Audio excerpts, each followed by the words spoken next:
At your current stage in life, do reason and faith ever come into conflict with each other?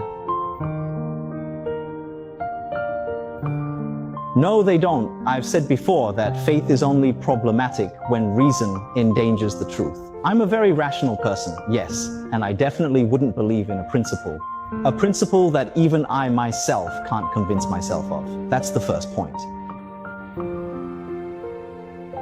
Second, we must first acknowledge that our rationality as humans is very limited and has its constraints. In fact, even within faith, we say that our rationality has already been corrupted and fallen. It's very narrow, right? It's affected by many kinds of interference, like our pride. So when someone criticizes you for not doing well, do you get angry? You might argue back, even though you may actually be in the wrong, but you refuse to admit it. At this point, is your rationality functioning? No, it has already been completely extinguished by your inner anger and pride. So the function of rationality, first, it is limited, and second, it is fallen. Third, God is the creator of rationality and of thought.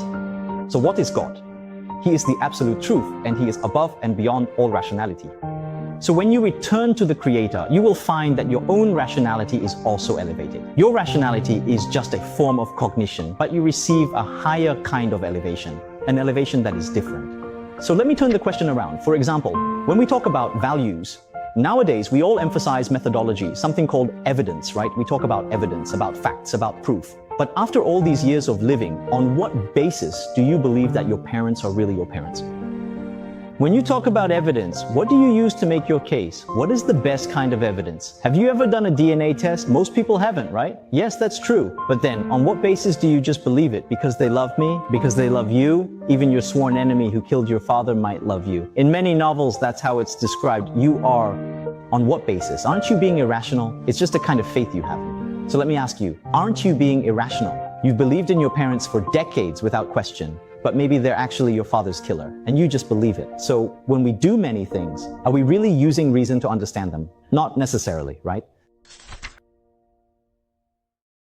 When we perceive this world, we really do not rely solely and entirely on reason. So what exactly do we use? Faith. To understand things, like right now, I'm chatting with you, talking, feeling at ease, feeling quite calm and relaxed, right? Because I believe the sky won't fall down on us, right? There is no danger, so I feel completely at ease talking to you about these things. Inside us, there is a function called faith, a basic function of faith. It is because we believe that this function exists that everything else follows. When you go deeper into thinking and studying, you will eventually discover that thing. And it really is the case, your faith grows as a result. The Bible has a method for this called reason-healing faith, starting with a small faith. Through this, as you continuously understand that what you believe is correct, your faith keeps growing. This method is actually the most correct one, factually speaking. In society, this is called positive feedback and reinforcement. So, in reality, reason and what is called faith are not at all contradictory, not at all. In fact, reason must return to the truth. Only then is it heading in the right direction. Human reason is like a lost child. It must find its way back to the embrace of truth, like a mother's love. Only then can your reason be truly elevated and your understanding be refined and enhanced. Okay,